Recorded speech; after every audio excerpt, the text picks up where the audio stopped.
Oh, I am live. How's it going? I assume no one is on right now, so I can probably blab for the next few minutes before anyone arrives. Let me make sure this is working before I go live. Okay, perfect. Okay, I can see myself. Great. So I'm gonna get this link posted, and then I'm gonna talk about what this is all about. If anyone wants to jump in, so post this here. 2 minutes, everyone. Seems like I already have a couple viewers. That's cool. I'm gonna just post this link out.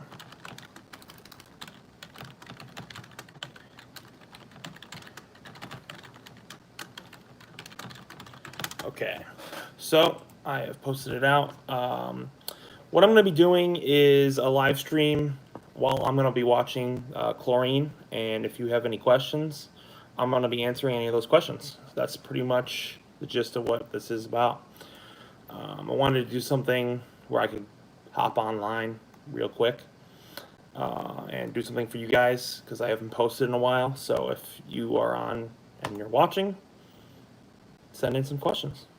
So for anyone who wants to sync up Chlorine with me, so if anyone's jumping in, I'll give a few more minutes, but we're going to sync up Chlorine.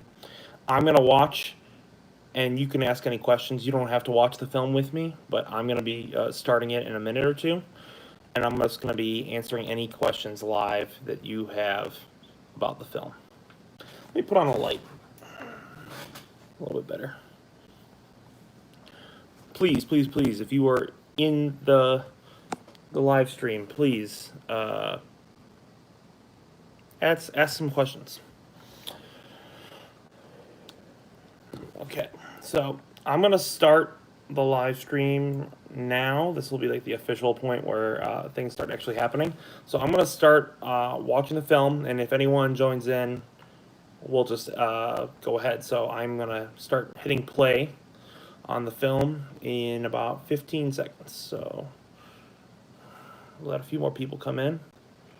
Seems like we had up to 4 at one point. Okay, I'm starting the film. So this will kind of act as a commentary for anyone who wants to enjoy Chlorine and hear what I have to say about it. So we start off with the logo. The very first image of the film is Joel's uncle. It was actually the last thing we shot. Funny thing, he had passed about a year prior to this film, and he was a really big influence on our filmmaking careers.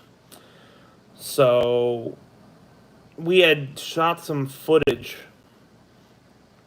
earlier, about 2 years earlier, with him in it, where he played a mob boss. And the whole idea was, what if we could repurpose that footage into a story, an actual story? And so we decided to allow his picture to be put in there at the beginning, and then we wanted to have him repurpose that footage to play the dad character in the film. And he's only done in flashbacks, and he's only referred to. So we thought that would be a cool tribute to Joel's uncle, as he was such a cool guy, and we really thought it fit with the project. So now we're in the office scene. This was one of the more difficult scenes because we had... Oh, it looks like we might have had something come in. Hey, hello there, Eli Zott. And let's see, can you lay in the movie so we can follow along with you? I don't know if I can. Oak Visuals, hello, hello, hello. I am not sure if I can lay in the movie. You can find it right on my page. If not, if anyone needs me to send like a direct link, I could probably figure out a way to do that. It seems like my wife, who has her secret Eli Zolt account, just pulled over to watch this. Yes, this is the guy from Chlorine. That's me. I'm the Chlorine guy. So I kind of paused the movie for a second there. So we're in the office scene now, and this was difficult because the first half was easy because Joel is the cinematographer, so he knew how to use the Ronin. But the second scene, we had to use him in the scene, so we couldn't have the Ronin and him at the same time. And I'm a terrible Ronin operator, so we had to use his brother. His brother came out. Luckily, for an earlier shoot, he was one of the hitmen. And so, my favorite scene is the main character kills the guy in the hot tub. Yes, that is a great scene. I think that's actually the scene on YouTube that has the most engagement. I love the soundtrack and the music choices. Could we talk more about how and why the music was chosen? Okay, that's a perfect question. Let me finish what I was saying here, and then I will answer that. Actually, that's the next thing I'm going to talk about. So we had his brother, and he did the Ronin shot. And the funny thing is, we found out that his brother was really good at using the Ronin. He ended up doing a bunch of weddings with Joel, and he became a Ronin operator for a couple projects. So that was really cool. Kind of helped him get a little bit of work in the business. As for the music, so let's go into that. The music was very much a personal preference thing. I've always had a very, it's probably reductionist to say this, but Tarantino-esque sort of, like, I've always had that sort of broad-based knowledge of like older songs. That's just kind of something I've always been that way. And so I had a bunch of obscure songs that I wanted to incorporate into the film. And the reason why I used real, like, actual songs rather as to opposed to getting just stock tracks is because I felt like you couldn't stand out just using stock music. Everyone does stock music. And so I felt like if I did stock music, that it was just going to seem like any other cheap feature film. And I developed a system where I realized that YouTube was essentially allowing people to steal copyright, to allow people to use the copyright system to get away with using songs as long as they weren't being paid. So I didn't really care about getting paid. I just wanted my work out there. So I thought, well, the YouTube system essentially allows, not endorses the use of copyright songs. As long as you're not making any money off of them, they don't really care if you're using a Kanye song or any of these songs to facilitate your projects, as long as you're not defaming the product and as long as you're not, like, trying to make money off of it. So that was very much the mindset going into it. But for the picking of the songs, it's just my personal record collection that I have on, vinyl and then on Spotify and all those kind of mixed together. The songs in particular, usually what I would do is I'd pull up a scene, let's say the hot tub scene. I know that was one that was referred to, and I would just go through my little list of songs that I liked, and I would just listen to a bunch of them. DNA. That is a Kendrick Lamar song. So I would go through my record, and then I would find a song that I felt that fit. And once I found that song, I was like, okay, that's the song. So for me, it usually was like maybe like 2 or 3 hours per song. And I would spend just flipping through songs and songs and songs until I finally found something that I thought worked. And I think I tried to keep the music to a specific era or a specific sound is the way I would describe it for Chlorine. I wanted there to be a lot of kind of folk music that kind of felt folksy and felt kind of the... hi, sir. Hello, SSC Vlogs. How's it going? I want to keep it a folk sound to it. My phone just fell over. I was noticing that. Is it? Give me a second. I am so new to live streaming, so don't Don't hold the quality of this against me. It's not as polished as Chlorine, I can tell you that. So the music was definitely a very unique part. I think develop your own taste if you're going to make a product. Develop your own taste in music, whether it's punk, whether it's folk, whether it's whatever, and then exploit the things that people don't listen to. People don't want to hear the most popular songs in films. They just don't. They want to hear songs that they've never heard before and fall in love with them. So find your top 5 best songs that you think no one's heard of and put those in your film. You will increase the production value. You will make people think that you have really good taste because they'll be like, wow, I've never heard of this song. That's so cool. And I've gotten a ton of compliments about the soundtrack, and I think it's because I used my eclectic taste mixed with some good songs, just some good songs that people had never heard. And I thought that was really cool. How can you make money through independent film, and what do you do for a living, and how do you make money? I make money. Let's see. Let me read this other question, and I'll explain. I agree. I love music use on YouTube. I also notice a personal connection to the music in the film. Great job. Yeah. So the music was definitely very personal to me, and I felt that kind of came through, and I'm glad you can tell that. And then how do I make money?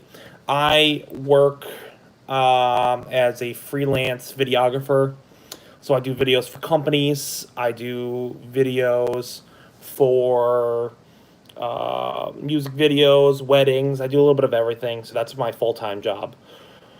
You can make money through film, doing a Patreon. You can make money through film, selling your films. It's really whatever way you really want to go. For me, I felt that the best way to make money for Chlorine was to do the Patreon, which is something I wish everyone would check out because I think there's a lot of cool stuff on the Patreon. I think there was a message I missed. Let me check. And that's my wife saying that she's my sugar mama. That's pretty funny. Elizabeth, you had to do it. You had to do it. Any plans on your next new film? Yeah, we have, let's see, 2 new films and 1 new project that I'm not so sure what that's going to be classified as yet. So we have Sheep Theater, which is a feature film. I like the eyes. Sheep Theater, which is a horror comedy drama set in quarantine. It's all in my apartment for the most part. And it's about me going crazy and talking to puppet sheep. That's a very fun one that I'm still working on. I have a couple more days of shooting and then I'm done. That's going to be about a 60-minute micro feature. Really excited for that. And then we have The Long Con, which is about 94 minutes right now. And it's about a cult. It's about a guy who's trying to rob a cult. And then he sort of gets more than he bargains for when he falls in love with this one girl. And he sees that she's being sort of abused. And he wants to help her get out. And I think that's the other film. So those are both coming this year. So Sheep Theater should be around the corner, maybe a month from now.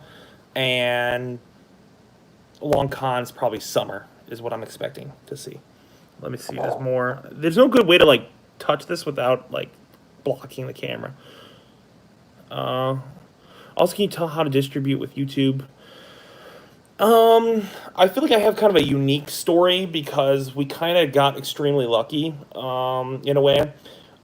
We had talked to, hey, Unknown Flicks Z, how's it going? I had a unique story for my distribution, and I don't feel like it's fair to say that everyone's distribution will be the same because I got to hang out, meet, film with Austin McConnell. Oh, you're still working on my quarantine film? You got 5 scenes left. You better finish it. I'm keeping you to that. How do I distribute my projects? I had the chance to meet Austin McConnell and get a video that had 127,000 views. So we kind of had a weird lucky streak. He was putting out that he needed people for, what was it, 5? It was a summer project, his summer project. And he was like, well, you know, send me anything that's on it. And I was like, well, this is the perfect time. No one is going to make a feature film. We're going to make a feature film. We'll be the guys. And maybe we'll get a shout out on Twitter. That was what I was thinking is like the peak of this. It was like, maybe there's a chance we'll get a shout out on Twitter. And we made the film. We sent him the trailer, and we got a shout out on the trailer, and we freaked out. We got about like 300 subscribers. It was huge for us. We were like freaking out. We thought that was the peak. And then we messaged him, and we didn't hear anything back because we were like, well, maybe he'll want to put out the full film and like talk to us about it. We're like, nah, it's probably not going to happen, but we'll reach out. And so we reached out to him, and he was like, a month later, he messages us, and he's like, well, what if we like actually do a video on the film if it's done? And I was like, oh my gosh, this is the dream of a lifetime. So we talked to him. And we have a bunch of footage that I haven't released. I don't know if I'll ever release, or we might. I don't know. Of kind of like the behind the scenes of all what happened. But he talked to us on the phone, and we found that we were a good fit. And he pretty much said, hey, February I'm coming out. I'm going to fly out, and we're going to meet up, and we're actually going to do a video. And I was blown away at that point. I was like, well, that's just amazing. So it was kind of stressful the whole time because we were kind of just waiting. We didn't really know to what extent, like, the plans were never concrete until the very end. Once we got to, like, it was like probably like 2 or 3 weeks before he bought the tickets. He was coming out here. It was a guarantee. It was really, that was the point where we kind of knew it's actually happening. This is gonna be real. So then we came out. And he flew out here. We talked. We had a good time. He filmed the video, and then cut to about 2 weeks later, he posts the video, and within 1 day, we had 13,000 views on Chlorine. So I don't think our story and distribution is very repeatable, because I feel like you'd have to get in a situation where you have someone who has a huge audience like that. I think we just got lucky on that. How can I start my career as a filmmaker? I ask a lot of questions. I think the way to start as a filmmaker is just to start. I know this is going to sound really stupid, but I think it's just finding a rhythm. So like, say I want to make 2 projects this year, and just committing to those projects. I think that's the best way in order to just start, as you need to give yourself a goal and the ability to reach that goal. If you don't give yourself that ability, then I think you're just gonna never start. So I think give yourself 2 projects that you're like, hey, I'm gonna do this year, and then once you got that, then just go ahead and do that. So you don't really have to. It doesn't have to be too complicated. I think that it's pretty simple. You just want to set up goals, achieve those goals, repeat until you have a film career. I think that's what I've done, and I think I've done pretty successful. A couple questions I'm going to go through. Let's see. So Austin McConnell was not a previous online connection of yours. No, he was not. And do you find these connections pan out and are reliable? I have a lot of good connections that are very reliable, but Austin McConnell was definitely not one of them prior. I don't really even know if he's still a connection, because, like, I don't even know if he remembers who I am, but he probably does. How do you find a producer, and what camera do you use? I know it was 4K. We used the Sony A7 III, and the producer was me. I was the producer on the film. So I've produced, up until this point, this, Sheep Theater, Long Con. So I've produced all 3 films that we've done. Probably will produce the majority of what we do because Joel doesn't like to produce as much. Joel's more of a technical guy. And I think that until we get a big amount of success, it's going to be hard to get people to want to produce our work, because Chlorine was, while I think very successful, it's still a very niche product. And I understand that, and I respect the fact that it's not going to be, the next big thing. It was not our Reservoir Dogs, It was a really cool movie, and I think a lot of people liked it. And then my wife is saying she was the executive producer. That is true. She did help produce the movie in some ways with money and with helping out. Have you made your money back on the feature film? I have. I made, I've made nearly, I don't know if I want to talk about the exact number, but somewhere around 1K. Through Patreon. Patreon specifically, through charging people to see the film ahead of time.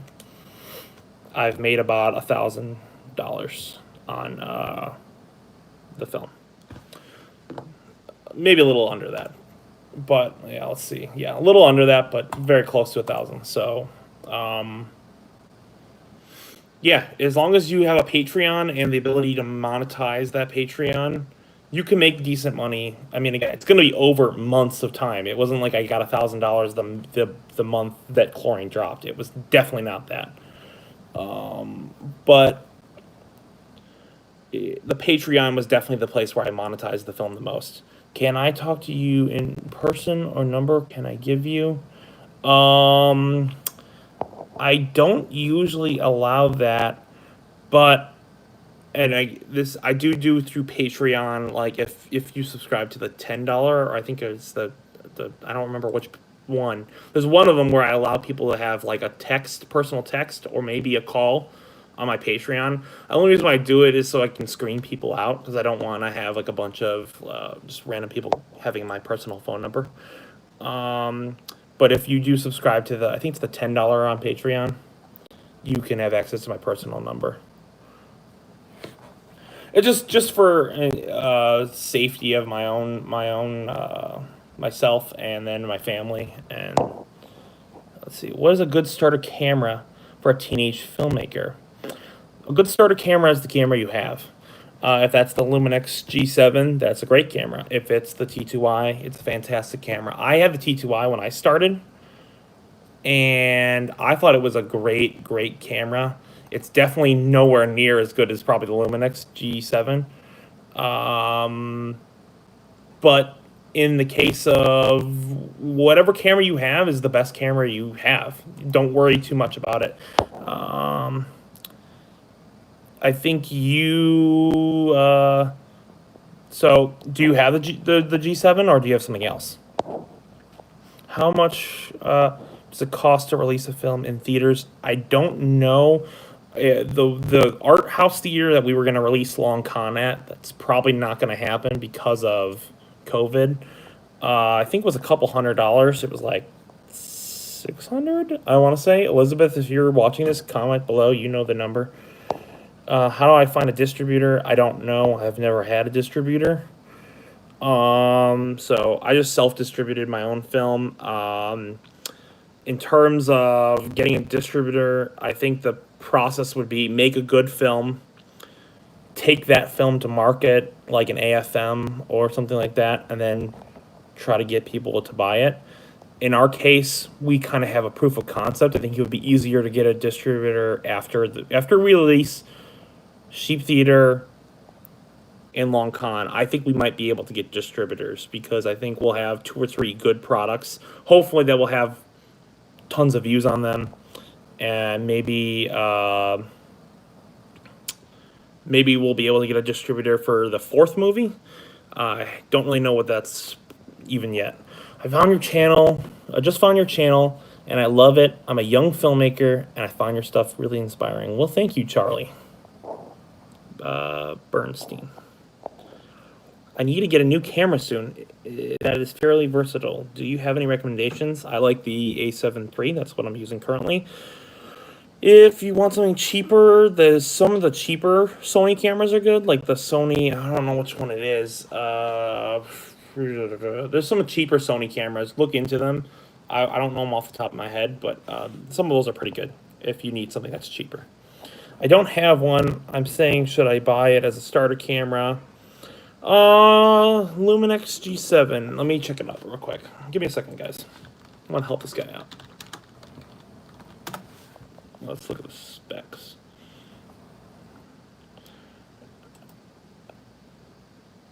Yeah, I think this is probably a good camera. I mean, considering it's probably way better than anything I ever had when I was a kid. So, I would say Luminex G7 gets a endorsement.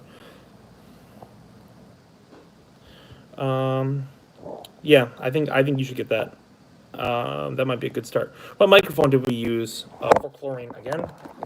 Forgive me on the things when I have to like push the messages up, and so my phone occasionally falls over. The microphone we used was the NTG2 with the F8N recorder. The recorder is the more important part. The mic didn't really matter. The NTG2 is a standard okay mic, but the F8N recorder was about $1,000, so it's a very expensive recorder, and that's how the audio was so superior to the previous projects we had done.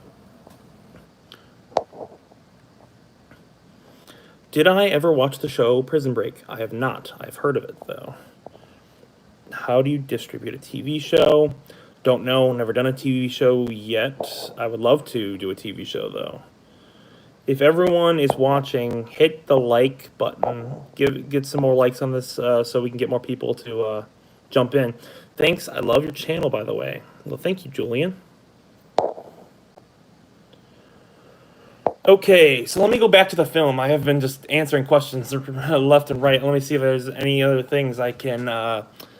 So we're actually at the scene where I have to kill the guy. This is the hot tub scene. This is one of the best scenes in the film. Essentially, we have the guy getting up. This scene was one of my favorites to shoot. This is the day we found out that Austin... It was the day prior to when we found out Austin had saw the trailer. So me and Joel had went out at like midnight, and we were shooting all these shots of me driving the van. And it was really hot, and we were really, really tired. I remember being exhausted. We only had like 5 shots to get that day, but we were just exhausted by the end of it. Because we had done one scene, I think 45 times. Is that right, Joel?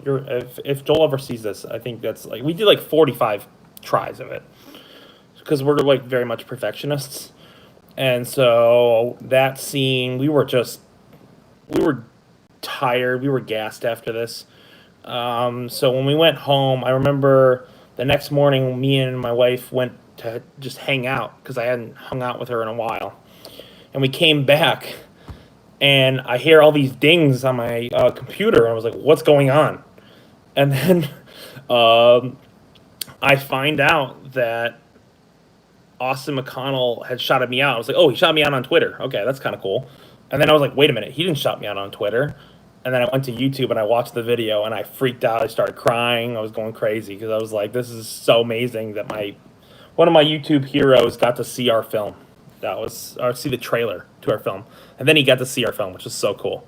Now I got to answer a couple of these questions. Great, thanks. I like to write scripts. I also like to read scripts and wondering... Oh, let's see. I just hit something.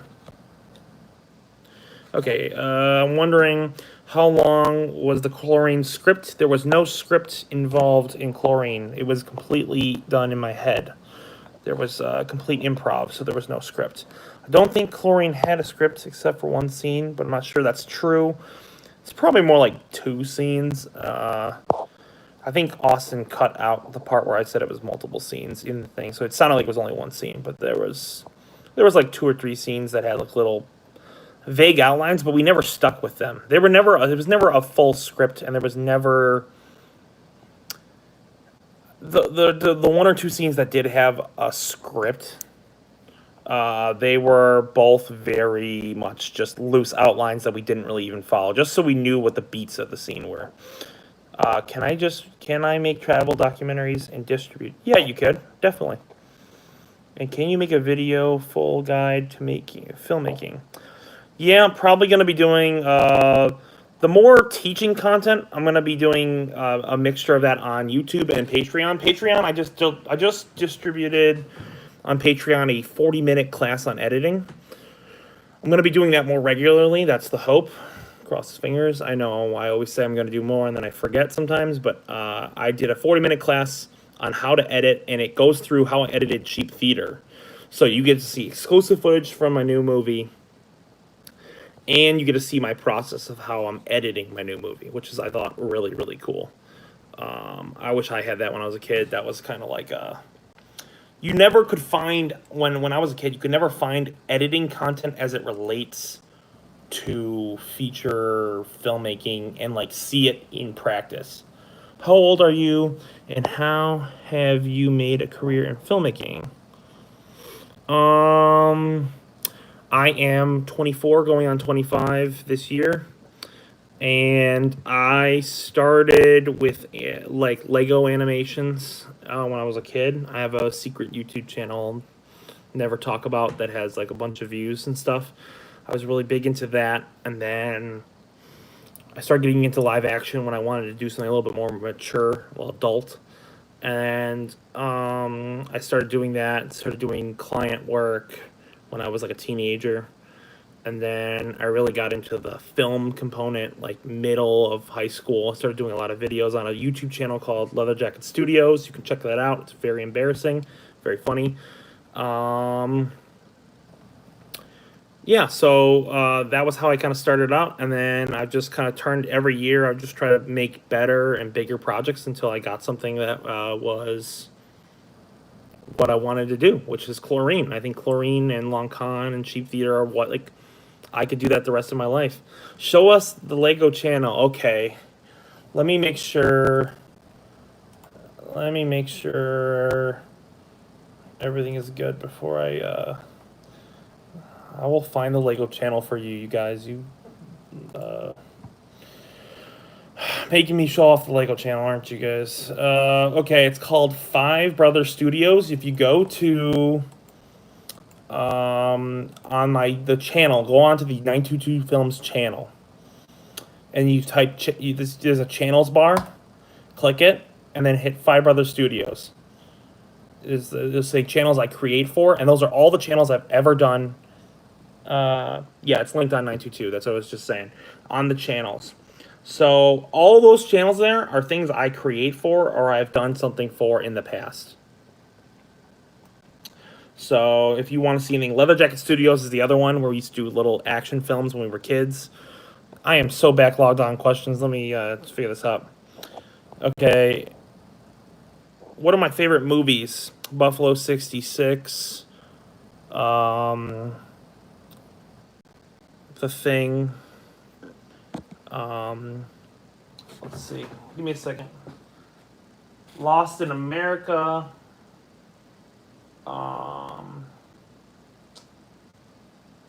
To Sleep with Anger. The Wim Wenders, Until the End of the World. A lot of good stuff. I'm a big Criterion head, so that's like kind of like anything from the Criterion. Anything from the Criterion channel will probably be on my list. Let's see. What happened to Pull the Trigger, and where did you get the mask for the assassin? We bought it online. I don't know. Joel bought it. I think we just kind of like went through and searched up cool cross masks. And Pull the Trigger, the script is still on my desk. So like the concept is still there. We talked about it recently. I think like a couple months ago. We definitely want to do something with Pull the Trigger. It's just with COVID right now. It's a bigger idea, so I don't know if that will be the next thing I do, but it's definitely on there. I mean, I've had that idea for about probably a decade now, or maybe a little bit shorter than a decade. That idea me and Joel have wanted to do forever. Let's see any other questions. This is pretty fun, actually, doing this live stream. So, yeah, the Lego channel is out there for you. Ocean, let's see. Tips for young filmmakers. Don't give up. Just keep creating. And try to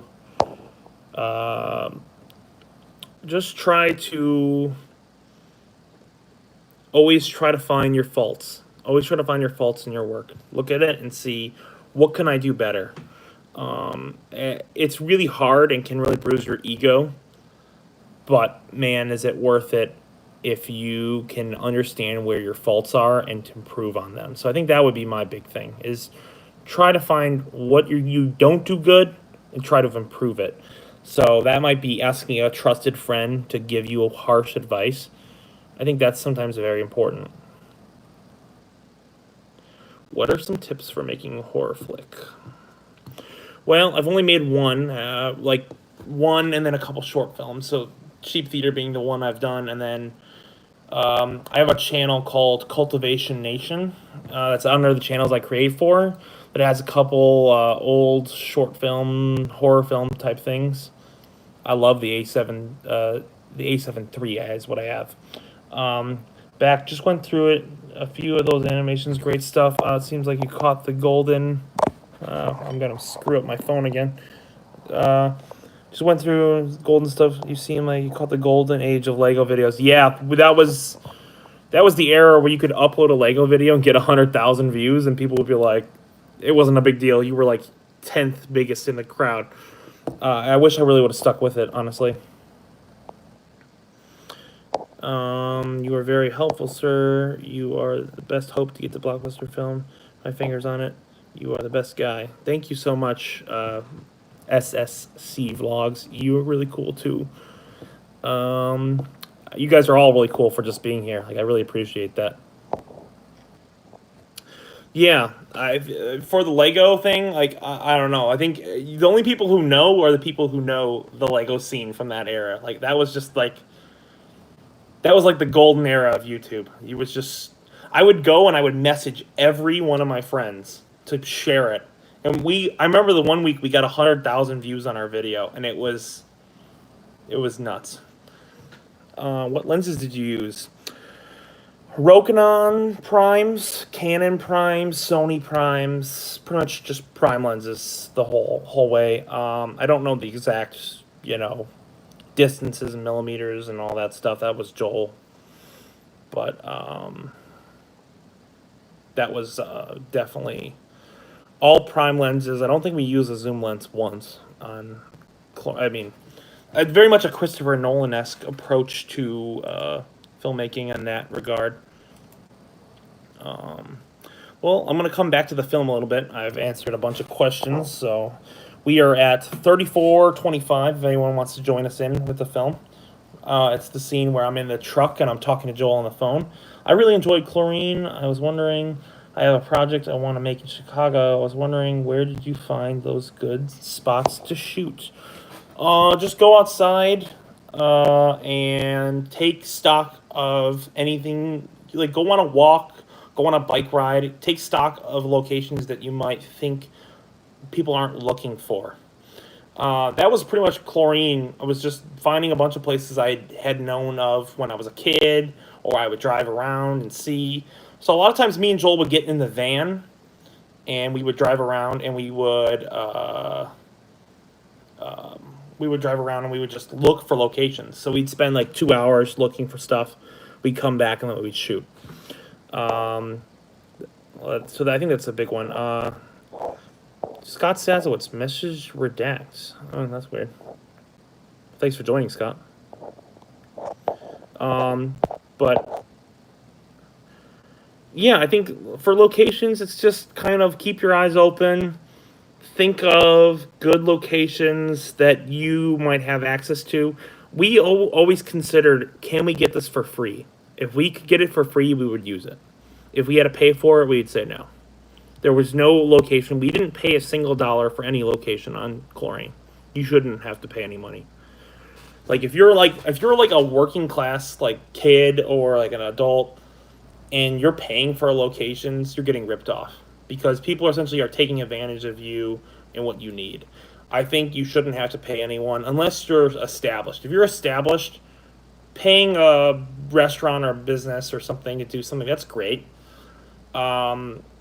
But you shouldn't have to pay anyone. Especially if you're like learning, I think you can find any business you want. You can find someone who will give it to you for free, and will be happy to do so. You might have to do a video for them, but that's the situation. I'm gonna pull this back just a little bit on the film, back to the scene where the hammer scene. So I want to talk about this. This was fun for a couple reasons. We had a couple run-ins with cops in this specific situation. So we had the hammer scene in the thing where we tied up Ed and we threw him in the grass. We had a cop that was watching us the whole time, And well, I felt very uncomfortable when we left because it seemed like he wanted to follow us, but he didn't. But it added to my performance because Joel was telling me there's a cop, be careful, don't do anything weird, because we did look like we were tying up our friend. It looked a little strange. So I was really nervous because I was like, oh no, I'm not even driving. I'm driving my dad's van. I'm far from like 20 minutes from my parents' house. I was a little concerned, and so luckily, it seems like he kind of figured out that we were just messing around. And then, what do you do when you get writer's block? Don't write. uh, Try to make something. So if you can't write something, just go out and don't write. Just do improv. That's an easy way to not get writer's block. And then we had another scene where we drove the van around multiple times, and a lady had called the cops on us because she had thought we were, I don't know, trying to kidnap someone or something. And luckily, we had pulled the van in front of my parents' house, and the cop showed up, and we talked to her about the film, and then she finally kind of understood that we were just making a film. And so that was kind of, that turned out kind of weird. That was just an interesting situation that we were put in.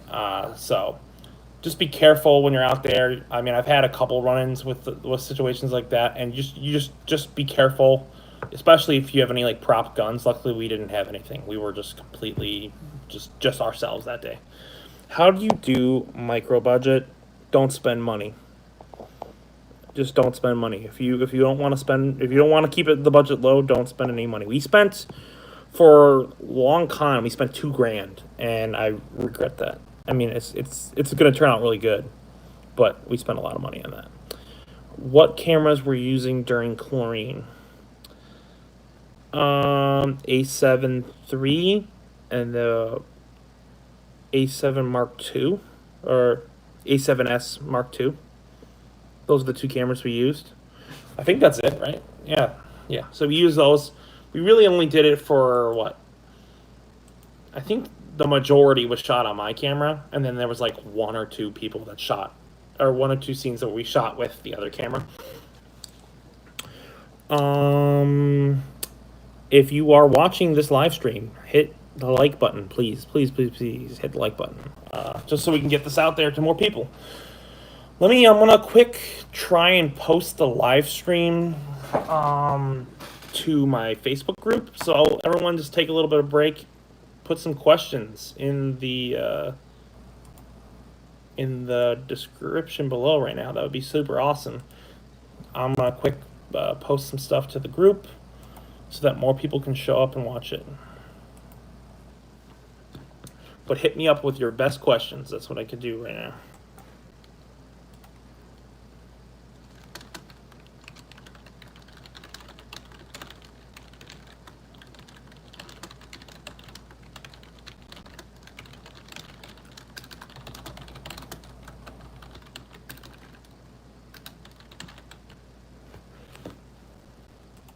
Okay, I just posted that out. I'm going to post one to Twitter, and then we'll be good.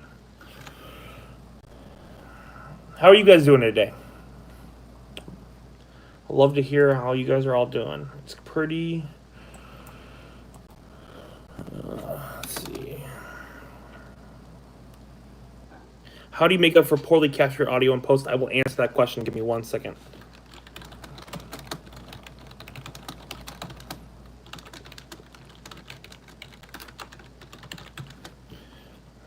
That's a very good question. If you want, it's gonna. So let's see. Let's see the questions. What cameras were you using during Chlorine? Poorly captured audio. So this is a really good question because Long Con is essentially that exact scenario. It's a terribly sounding film.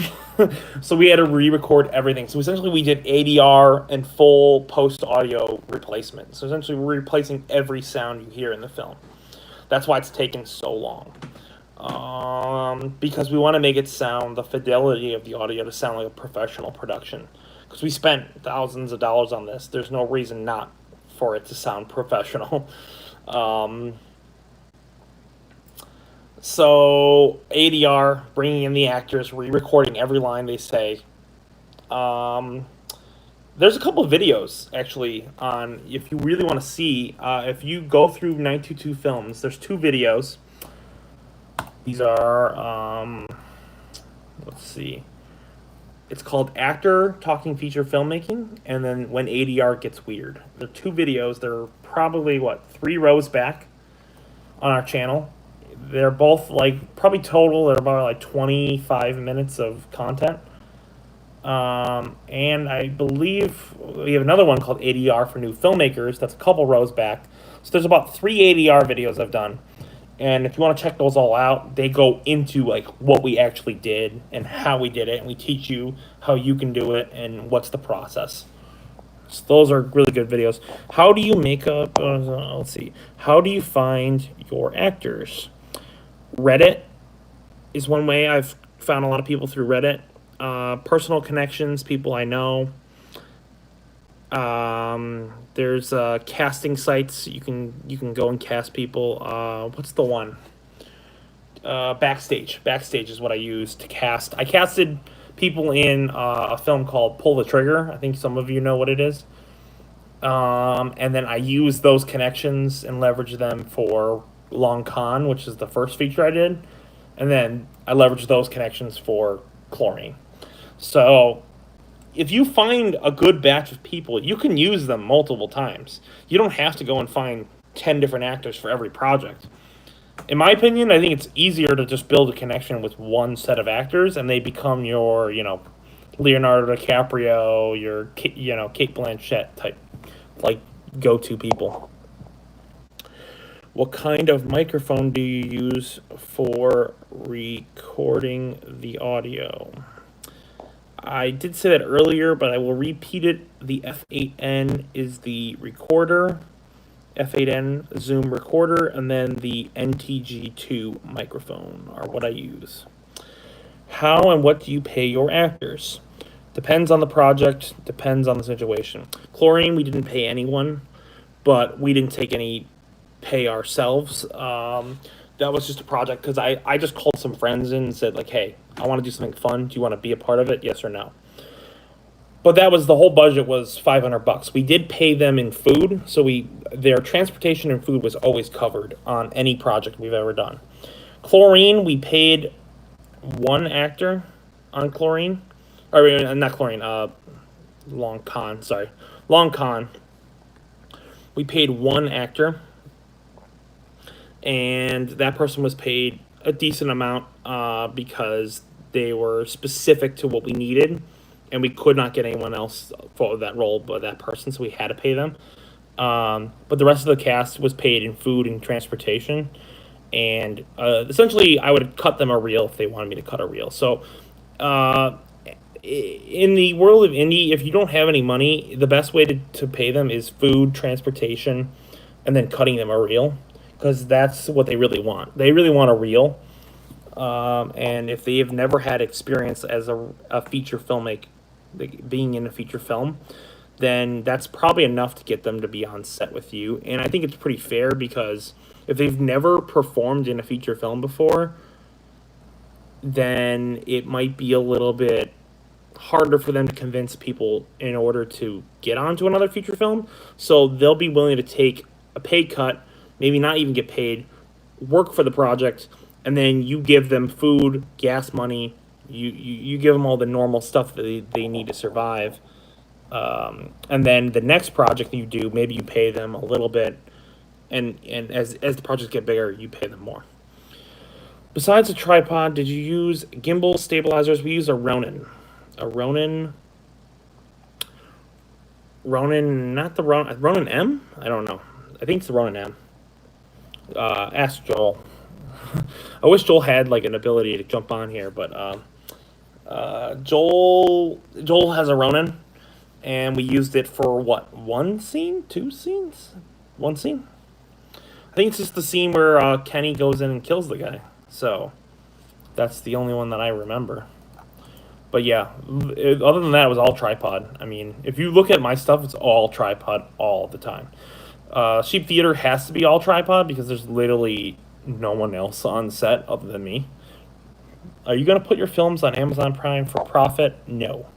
And would you be interested in the future to put some on Netflix? If Netflix called me, I would do it, yes. Amazon Prime, probably not. Because I don't really think there's any purpose. I would probably make more money just doing what I'm doing now. I'm very much anti-Amazon Prime. That's probably unusual for indie filmmakers, but I don't know. Not a big Prime fan. I think they pay you so little, you would make more money just releasing your film on YouTube. How did you make the short Egg Kisser? This is a question I thought no one would ever ask, but this is a good one. Give me a second. I just gotta stop laughing. Egg Kisser. That was a Elizabeth. Don't laugh. You're making it worse, man. Egg Kisser. It's not very complicated. We just got really bored one day, and I was like, Joel, I would do this. Was it Joel? No, it was me. I would do this thing where I pretend. No, it was Joel. So Joel would do this thing where he pretend to kiss the eggs. Like, it was just a thing we used to do. Like, he would go and come over, he'd make ramen, and he'd pretend to kiss the eggs, and it would piss me off. I was like, stop it, Joel. And so I was like, that would be a really funny skit. Like, someone was kissing eggs, like, so, like, gross, you know? And so, for me, we just took that idea, and one day we got together, and we filmed it. It's pretty much, 2 shots? It's just 2, it's like 3 shots. It's the eggs, it's my shot, it's his shot. Originally, Joel was going to be the egg kisser, but then Joel couldn't do it, like Joel didn't want to do it. Like, he didn't think it was funny, and so I did it. And it's funny, because I actually had to kiss the eggs. It was very gross, actually. Because it didn't look realistic unless I did it that way, so I had to, wash them, and then, kiss them, and so... It was pretty gross, but it turned out, I mean, I actually thought that was, I had no intentions of actually putting it out. And then the Austin thing happened, and then I was like, well, we need content. Let's put this out and see what people think. And people loved it. It's, one of our most popular videos. So weird. When is the Long Con gonna premiere? I wish I knew. I think it will premiere sometime during summer or fall. The film will be out for people to see. We're probably not going to do a traditional premiere like we originally planned because COVID essentially screwed everything. And there's no intentions. It doesn't seem like there's any chance. If we can get people out to see it, that'd be great, but I just don't... If people aren't going to go out and see a Hollywood film, are they going to go out and see an indie film in a stuffy room with a bunch of people coughing? I don't think that's going to be possible.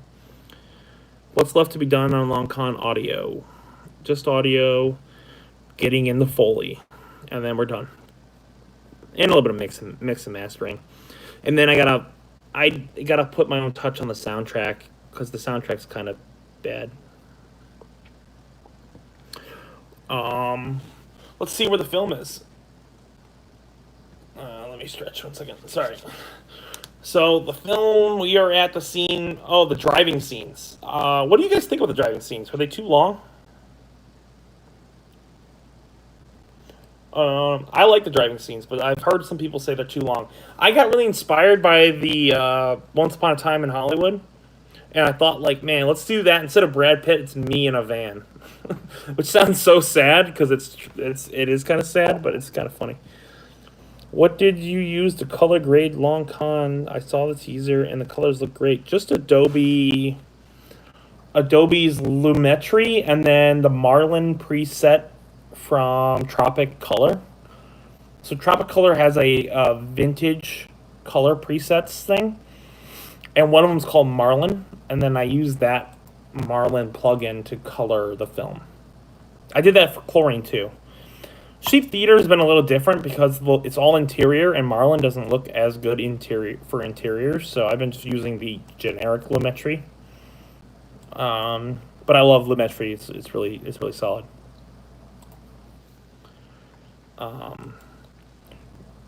So I'm still driving. I really like the shots we got of the red, the motorcycle guy in red with the gun. That's really cool. Joel got that shot. That was actually, you'd think that would be Ronin, but it wasn't. It was, I think it was just like a cart. We pushed a cart, and then we pulled it backwards. Am I writing anything new right now? Me and my wife are working on something. We're working on a script together called Dating Daniel. It's like kind of like a 80s inspired romantic comedy type thing. Other than that, there's nothing like, I mean, I have a bunch of ideas that I'm going to be writing, but right now with Sheep Theater taking up all my time, it's been hard to write plus do that. My favorite directors, probably John Carpenter, Christopher Nolan. Let's see. I always got to look at my thing before I tell anyone. Nicholas Winding Refn. I like those three. Those three are solid. So, oh, here's the scene with Anna. This is a good scene. She's the best actor in the whole film, probably. Oh, Jonathan's really great too. I'm probably the worst, the worst actor in the film. She's so good. I was so nervous. I was so nervous during the scene. She came up there and she just yelled me out, and I was so nervous because I'd never acted with anyone of that caliber up until that point. I had done one scene with Jonathan, and I was terrible. There's one scene. Oh, that's actually a good question you just asked. If there's one scene I could reshoot, oh, I know what scene it is. It's when I get the job offer from Jonathan. Jonathan offers me the job, and I'm on the deck, and I'm talking. I'm terrible in that scene. I'm so bad. Like, if you go back, I am terrible. Like, it's the one scene in the film. I was my first day of like major acting, and I was terrible. And I literally went home, and I was so upset. I was like, this is gonna be the worst project. No one's gonna want to watch it. I'm terrible in it. And luckily, every other scene after that, I was pretty good. That scene, I was terrible. So I would reshoot that scene in a heartbeat. Thank you. That was asked by Kieran McIntosh. A lot of filmmakers are getting inspired by you here. Absolutely crazy post-production. Keep it up. Thank you so much. I would say your name, but I don't want to mess it up. But really appreciate what you just said there. Thank you so much. Let's see what's going on. So, are you guys excited for Sheep Theater? I know I've posted some teasers. Does anyone even know what it is? Has anyone seen anything of it? Like the teaser pictures, or no?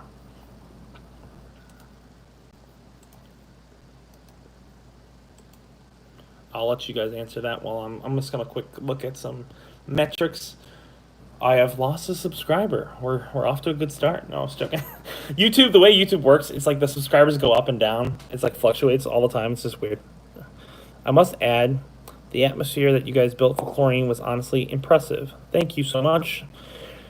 I really appreciate you saying that. I mean, I think that was a big attention of what I was trying to do, was like, hey, how do I make it so it feels like we're in this environment that's unique, that's our world, like that me and Joel live in. And so I thought it turned out pretty good. How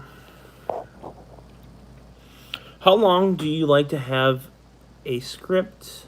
How long do you like to have a script? What do you mean by that? How long do I like to have a script? Like, how long do you like to write it, you mean? And when you shot in Vegas, were you alone, or was that Joel, or was that wife? Yeah, I was with my wife. So we went on vacation to Vegas. This wasn't explained in the Austin video either. I think he clipped this out a little bit. I was on vacation for my anniversary, because I got married in Vegas.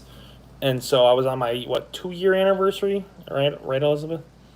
2-year anniversary. And so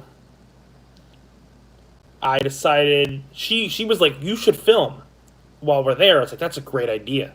I was like, if I don't need to bring audio, I'll just make it a montage scene.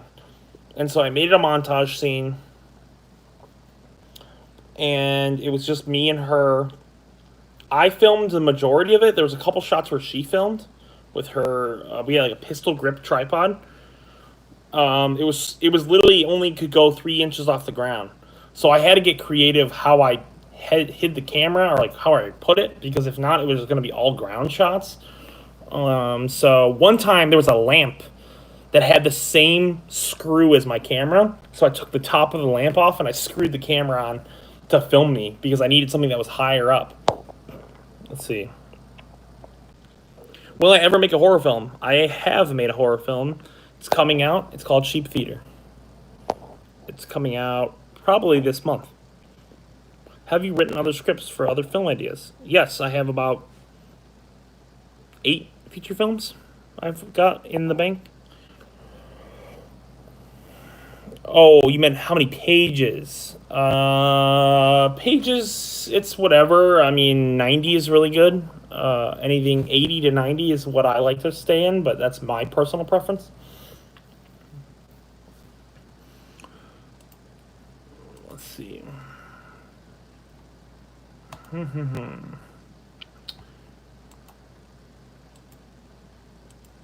Sorry, I'm getting like, just trying to like think of things to talk about. I want to keep this engaging.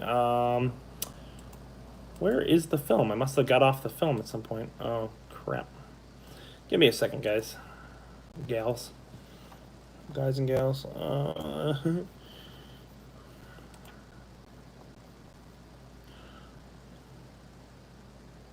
Yeah, 90's pretty typical for like a feature, but I don't know. I don't think it's a hard science. Struggle writing. The second act is always the hardest. Don't worry. That's definitely hard for me too. 138. Holy moly, that's a lot of pages, Josiah. I know that Pulp Fiction was like 200 pages or some crazy number. So just because it's long doesn't mean it's not good. What lighting setup do you use? Natural light is like the most common thing I do. Occasionally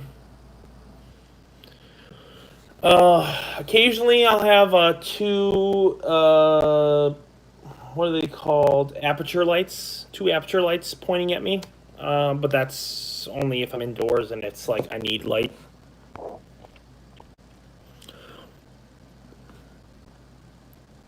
Yeah, I think one thing you learn, especially when you make a film, is you need to have those slow moments. So if you feel like your characters are running around, maybe figure out a way they can all kind of have like a tea time, is the way I would describe it, is like sort of like a scene where they can all just chill out and take in what's happening. So maybe it's like in Pulp Fiction, it's the coffee scene when they get coffee after they had shot the guy in the head. That's the tea time scene, in my opinion. So everyone gets a second to relax, because the situation's kind of crazy. The Irishman's probably like, it's got to be like, 200, 300 pages or something crazy like that. Like 270 or longer. Sorry if the camera's kind of, this angle sucks. I'm sorry, guys.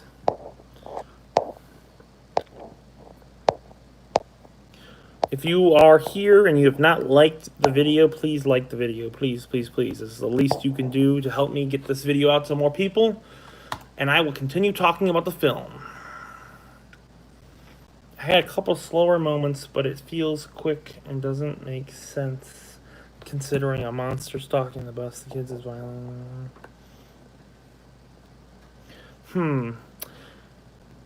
I think the best way to practice pacing is also just go out and film something else and see how the pacing works for something. So film something that you can compare it to, and then see, does it feel weird in real life. Sometimes in a script it feels weird, and then you do it and it doesn't feel weird.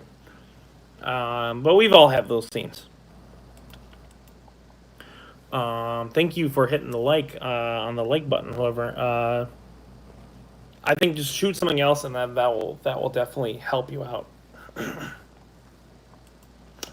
My voice is a little hoarse. I might quick grab something to drink if you guys don't mind. I'll be back 1 second.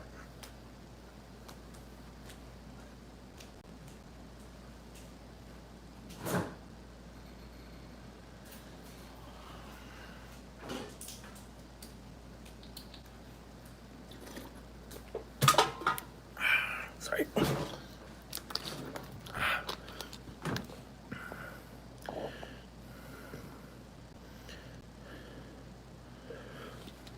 Yeah, if you're making a script that's got that big of a budget, I suggest you write something on the side that's something you can do tomorrow. Or not tomorrow, but like in the next year. Everyone has that big idea, but that's your rainy day idea. I think your main idea should be something you can do in the next 2 months so that you have something to work on today. That idea, so find something you can write that could cost $2,000. But don't drop the other idea. That idea is your rainy day idea that you can pitch to any producers.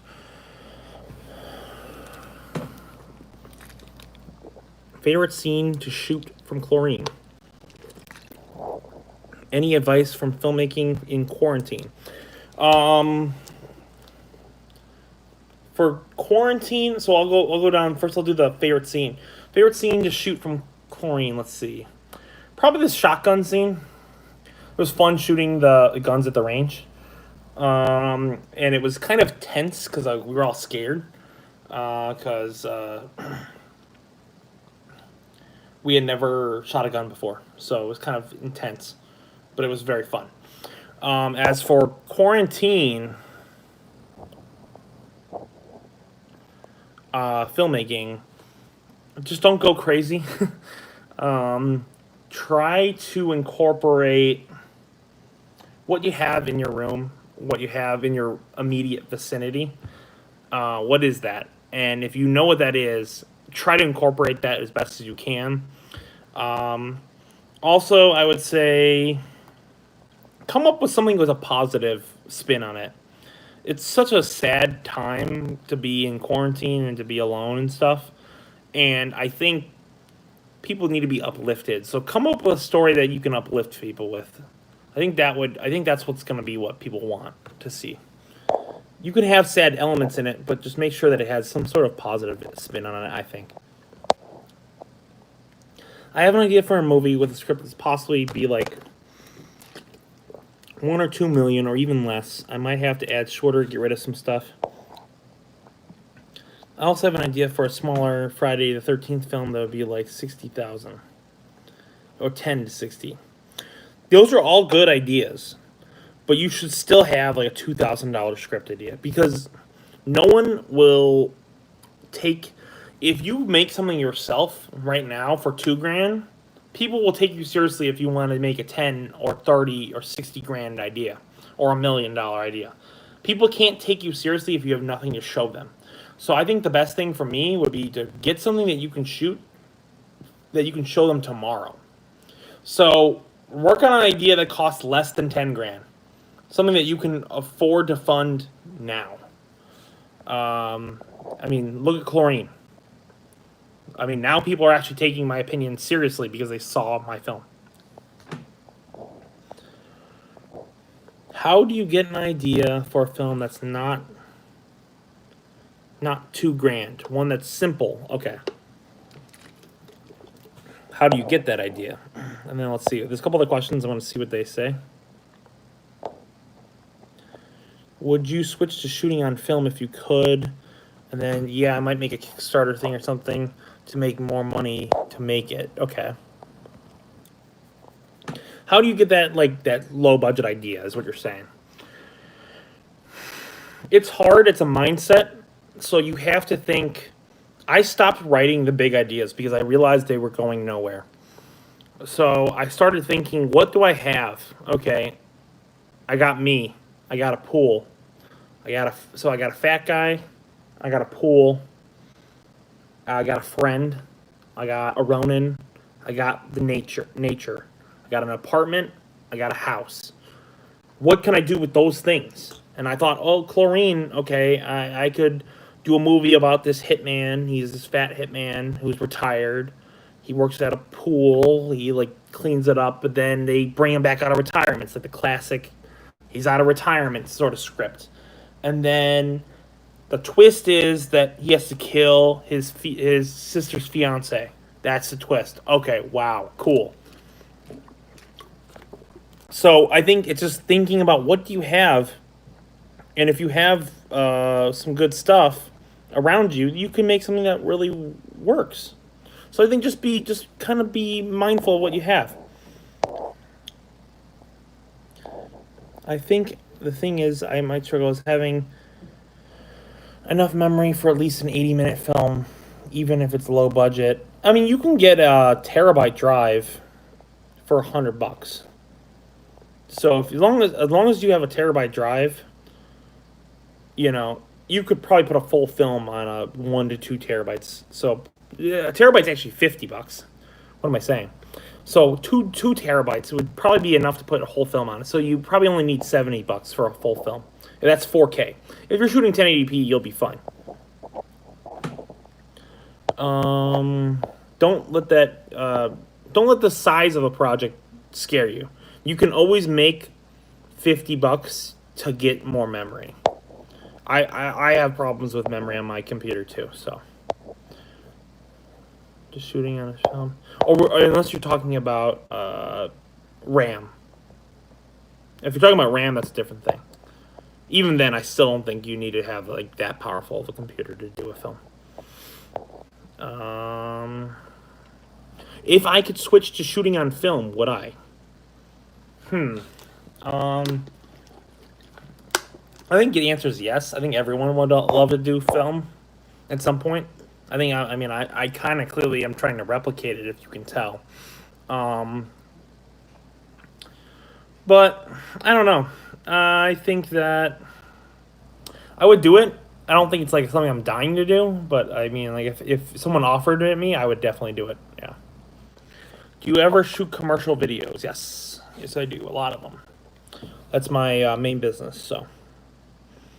That's what I do for money, and then this is a hobby on the side right now. I mean, the hope is 2 years down the line, this is the main job that I'm doing. I mean, I'm starting to get to that point where if everyone supported me on Patreon, if everyone that subscribed to me gave me $1 on Patreon, I would probably be able to quit my main job and do this full time. That's where I'm at right now.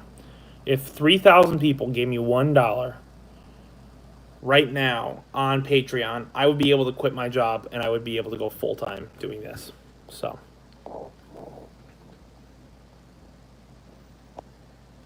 I would be making more money than I would ever need.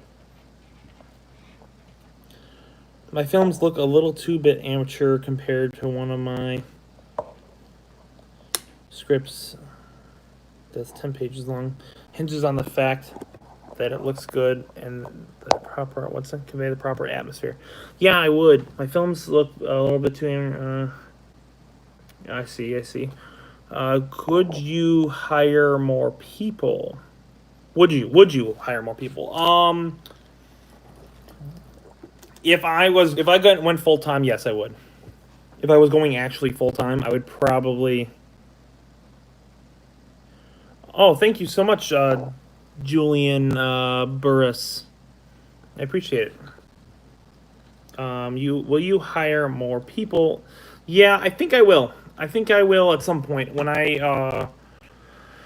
if this goes the way I hope it goes. I mean, at some point, like I said, I just need a few people to give me a dollar here and there. And I'm not. I mean, you're getting a full class, so it's $1 a month. You're getting a full class of what I'm going to be teaching people. So if I do that, I mean, yeah, I would love to hire people. I think that would be the dream.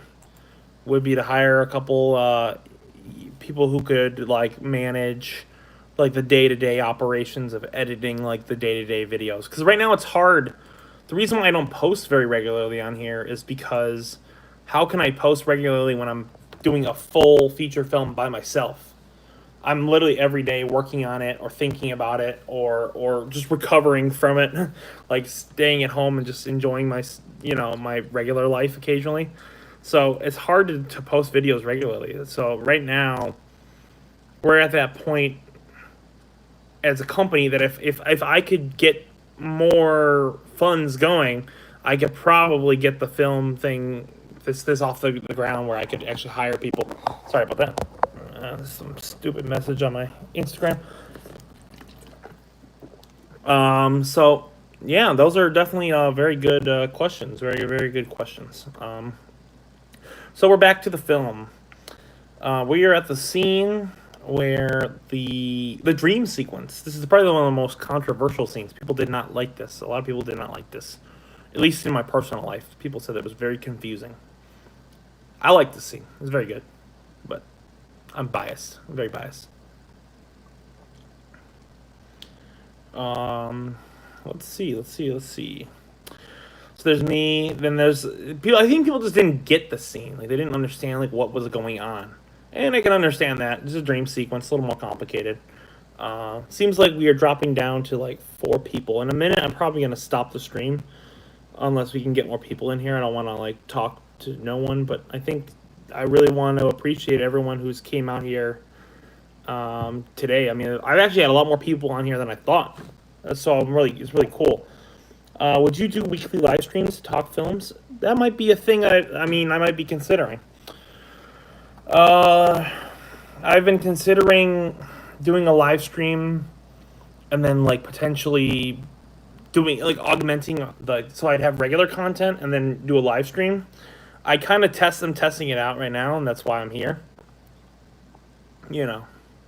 What a better way to see if it works by just testing it. Yeah, we need more streams. Yeah, I could definitely do it. What's the longest part about making a film? Like, how long does it take to plan? How long does it take to film? How long? So the planning's usually the shortest for me. It's usually like, it's a couple weeks or a couple months, maybe like a month or two. Assuming it's like improv, like Chlorine. It's sort of just like okay, we're gonna do it one day and we do it. Usually takes 2 to 3 months to film, maybe 6 months in total if it's crazy. And then how long does it take to edit? 2 or 3 months. Chlorine was like what?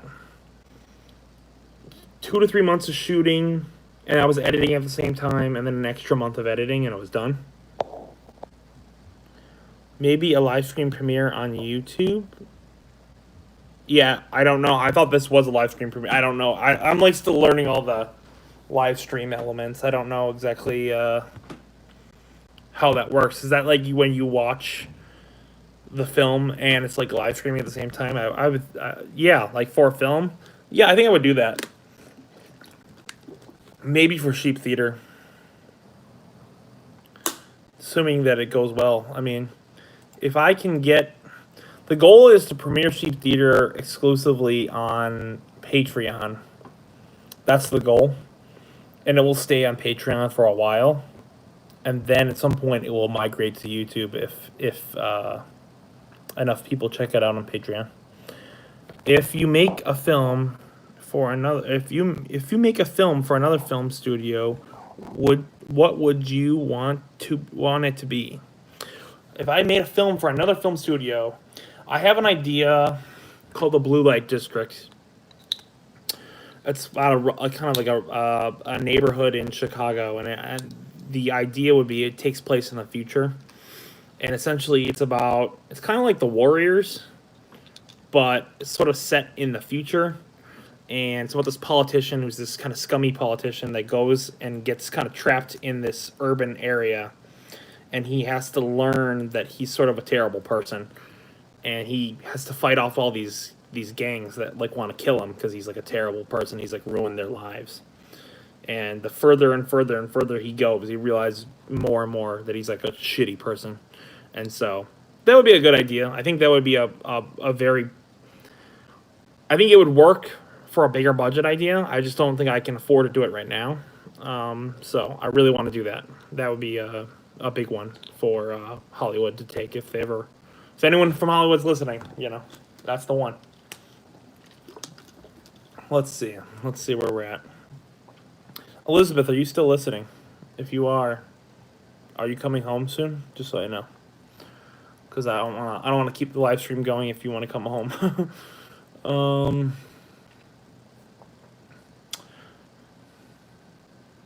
Will you ever make the complex?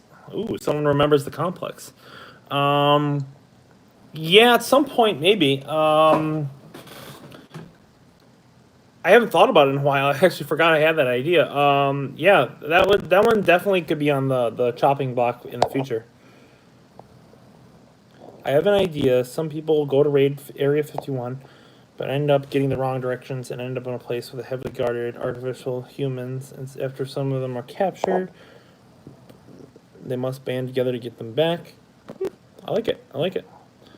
No, oh, Elizabeth. No, I'm still out. Can we post this on Facebook? Yeah, you can just take the link of this, post it on Facebook, and people can check it out.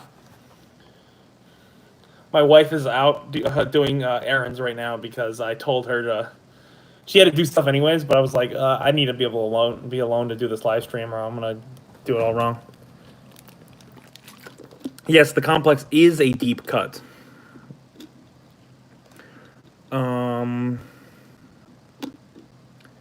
What are your favorite scenes from Chlorine? Anyone? I know you guys are here. I'd love to hear what you like from Chlorine.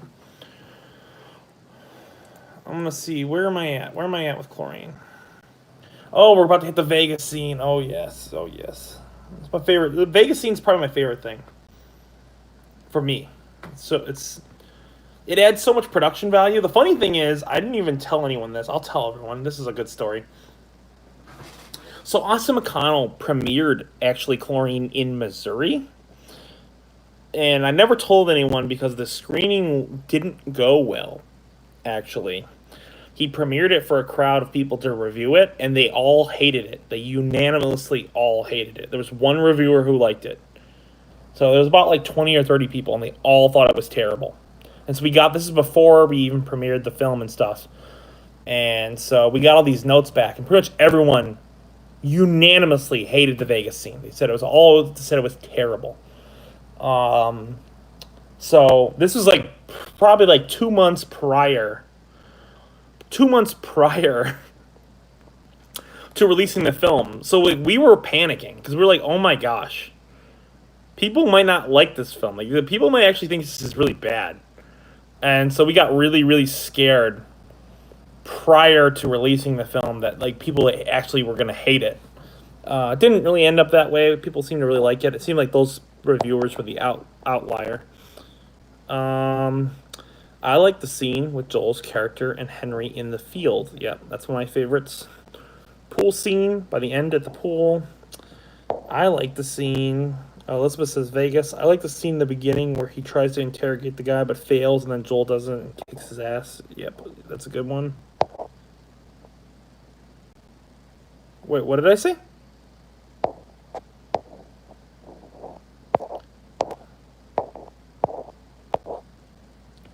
Why did you put what, Mom? Question mark.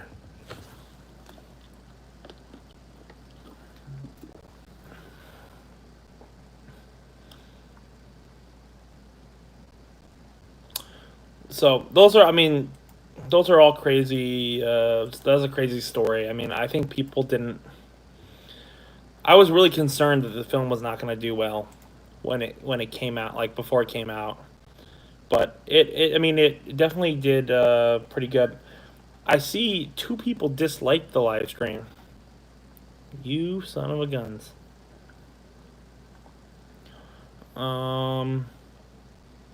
The Vegas one was pretty because of the color grade. Yeah, I like the color grade in that scene. I think I have haters on our channel. I think there's like 2 or 3 people that just sit here and they kind of like hate on the channel.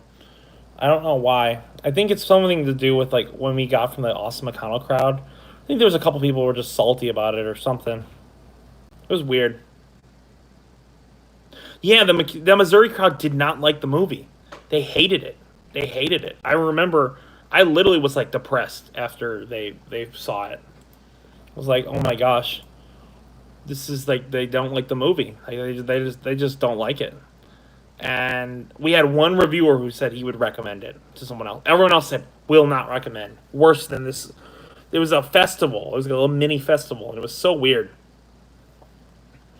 I would not recommend premiering your film to an audience that you don't know. Like, be careful who you premiere your audience with. Don't trust just because you premiered it to someone else that it's bad. Because like really, it's hard to gauge if the audience that you're showing it to is the audience for your film. So don't always take it so hard if it's not, you know, it's not the correct audience for your film.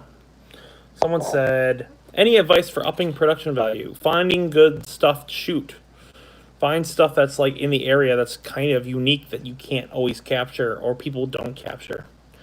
It was like John Wick, but more personal than action-packed. Yeah, that was kind of like the vibe. I think you are spot on. Yeah, there was about 20 people at that Missouri, 20 or 30 people at that Missouri thing. They just didn't. I think it was just the audience, and I just think they just didn't like that type of story. I don't know.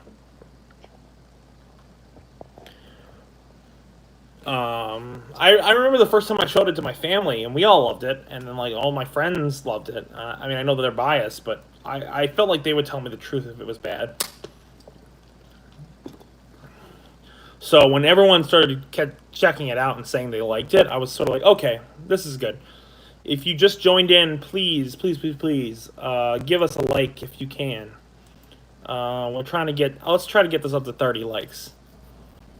I really would love to get this up to 30 likes. It would be really helpful to help get us closer to the goal. And if anyone is here and you really want to help support us, I know I'm going to seldomly ask this, but I will ask this. If anyone wants to support us, $1 on Patreon, please, it would be, I mean, I'm going to put it in the chat. Give me 1 second. If anyone wants to, I don't even mind if you get off the stream for a second. If anyone wants to support us, the Patreon's right here. It's what's going to help, keep the lights on, help us make films. I mean, I'm essentially releasing 3 feature films this year for free. I mean, you can get them on Patreon, but they will be free at some point on this year. How did you get the name for your film company? That's my birthday. 9/22 is my birthday. Will you ever make a TV show? Yes. Or a web series? Yes. Probably one or the other. Probably a TV show. I'm not really big into web series. I do a web series, but it's not like my thing. So, if you want, the thing is in there. If you really want to support us, $1 on Patreon. It pays for us to keep things going. And, if we get to 30 patrons, that would just be, that's the next goal. That's where we're headed. But yeah, I'm so thankful for you guys coming out. Like, you guys have made this such a great night. I really appreciate all you guys. You guys have been so cool. Pull the trigger. When will it return? 943 is yours. Is that what you said?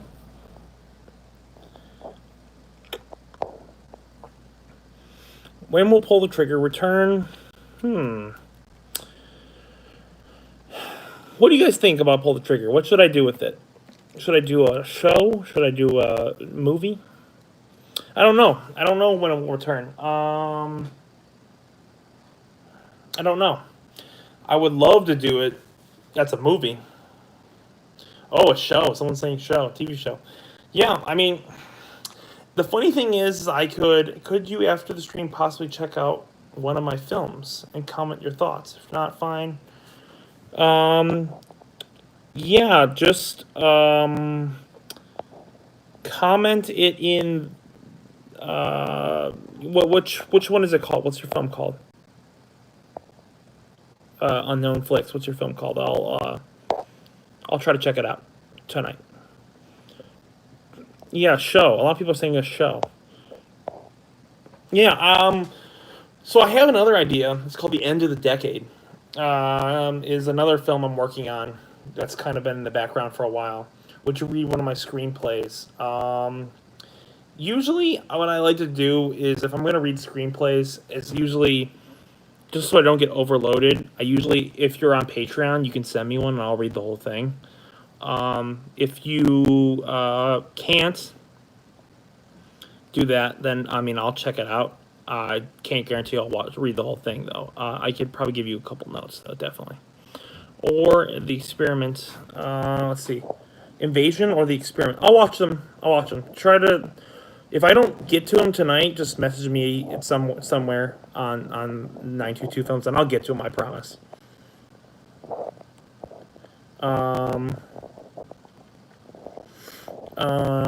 yeah, for a show so I have this other idea called The End of the Decade, which is essentially a movie about a guy who watches DVDs and he finds an indie film, like a random obscure indie film. And he opens it up, he puts it in, and he falls in love with this girl that's in the movie. He's like, man, she's so beautiful, she's so pretty. And then the next day, he goes out to his pool and he finds this girl is living there. And he's like, holy moly, this is crazy. So he kind of falls in love with her, and they sort of have a romance. And then one day, she goes missing, and the movie has been stolen from his apartment, the DVD. And it kind of sets him on this, kind of like a Inherent Vice-style detective story where he's looking for the girl because she kind of has left under weird circumstances.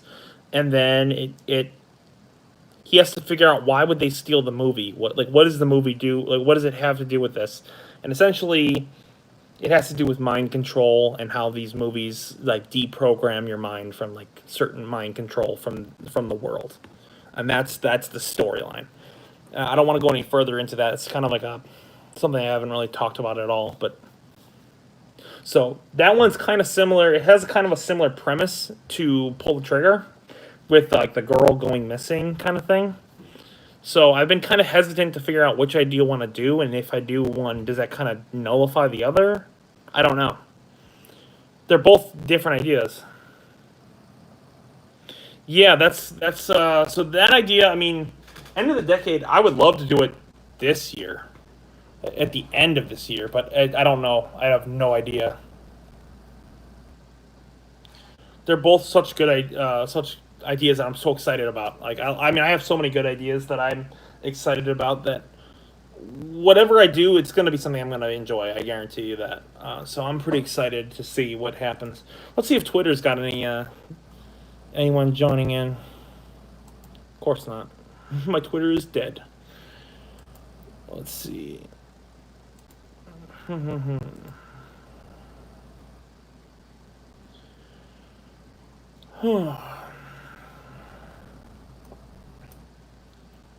see.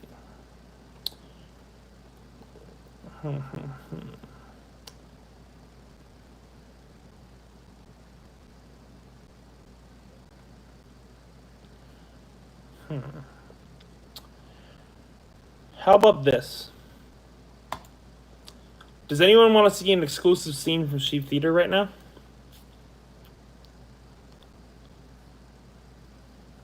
I have a scene that's on Patreon. I'll show it to you guys for free. This is something you would... so I'm going to put the link in the chat if anyone wants to see it. You don't have to watch it right now. You can watch whenever. Just save this link. Please don't share it. I'd prefer you don't share it, but I'm trusting you guys. So this is what you would see if you subscribe to the Patreon. I post stuff like this. Here you go. Should be in the chat. Let's make sure it's the right link. It's not like something weird. Yeah, it's the correct link. So this is one of the scenes from Sheep Theater. It's one of the more sad scenes, but it's a cool scene. You can either watch it now, you can watch it later. I don't really care. I just thought you guys might want to see something cool. So I post exclusive scenes, pictures, tutorial type stuff.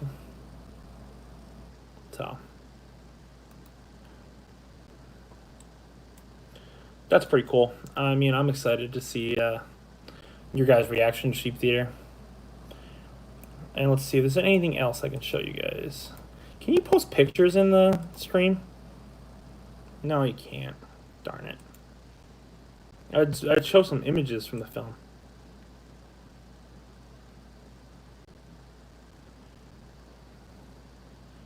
Sheep Theater. What? Are you a Scorsese fan? Yes. Big Scorsese fan. I love him. I love a lot of his latest stuff, like Silence and Irishman are really good. Hopefully I didn't kill my live stream by posting a clip. Everyone's gonna go see it.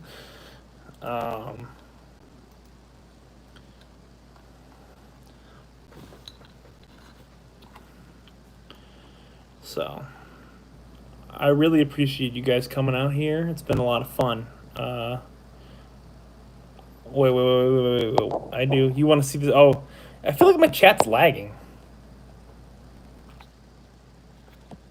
Is chat lagging?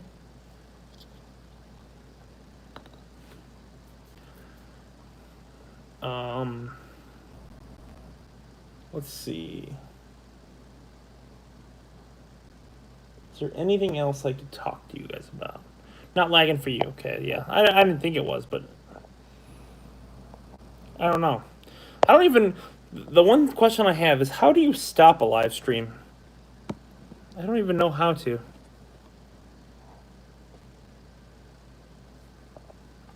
I'm not really sure. So I'm just going to keep going until I figure out how to stop the live stream. I think there's an X button in the corner, but I just don't know if that's to stop the live stream or if that's just like to delete it.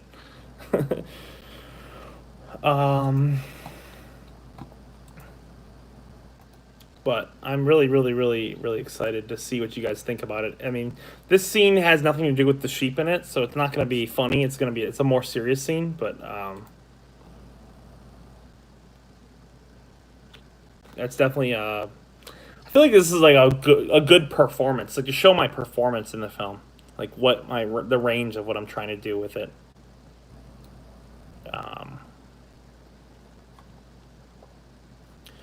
If you guys could, another good thing I would love to ask you guys, if you are still here, is if you yeah, it seems like chat is lagging for me. It seems like you guys are getting it on time, but like for me, it seems like it's like your messages are coming in about like 2 minutes later. That's weird, but that's okay. If you guys could, one thing I would love that would really help, if you can't support on Patreon, would be to just share Chlorine today or tomorrow. Oh, yeah, you really like that, Josiah? Thanks, man. I appreciate it. If you could share Chlorine today, like maybe with a friend or like on your Facebook or something like that, get more people to check it out. I think that would be awesome. But I'm glad you like the scene, Josiah. Yeah, I mean, if you could share the film, I think that would just help. We're trying to. I really want to get the film to 30,000 views. That's the goal. It's like what, 1,500 away. Oh, thank you so much, Josiah, for sharing it. That means a lot. It really does. I really appreciate when you guys share it or when I get a new comment from you guys on the film. It really means a lot. So I think what I will do is I'll probably do this as like a weekly stream, or maybe like bi-weekly, like every other week. So I don't know yet, but I think we're gonna find something out that's gonna work for this. I mean, it's gonna be hard for me to make content right now. Otherwise, that's so awesome, Josiah. That's what you got to do. Make a company with your best friend, and don't. The big thing I would say is don't worry about money. Just worry about trying to make something good together. As long as you do that, I think you're gonna be successful. And I think that the ultimate way to become good at filmmaking is to find a friend that will want to do this with you. My wife is also extremely supportive and extremely talented, and so she's helping me out with some stuff for the future projects. So, having a couple good, solid people. I have Joel, my wife, and then Ed. You would have met Ed from the... He was cut from the Austin McConnell video. He was in it briefly. Just share the film with like 10 people. Thank you so much, Unknown Flicks. I appreciate it. So, does anyone know how to end a live stream? That could help me. I'm trying to figure out, I think it's just the X button. How to end a YouTube live stream. I still want to end it and like I'm talking or something afterwards. Let's see.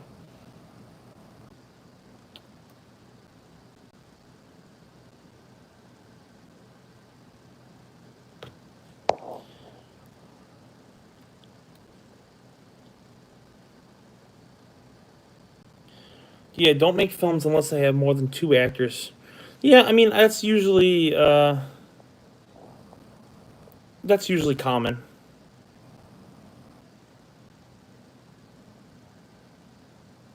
Yeah, 7 or 8 actors is a lot for a scene. I mean, I think Long Con has like 12 or 13. I prefer being invisible. Hey Ed, how's it going, man? Everyone, give Ed a W in the chat, please. Please give Ed a W in the chat.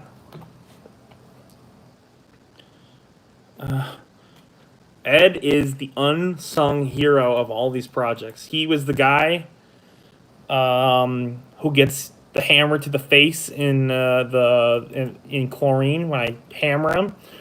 He was the Ed is the glue. That is so true. Ed is pretty much like the best film worker ever. So he always helps out. He's always there to help out, you know, with crew, whether he wants to be in the film or behind the scenes. Such a great guy.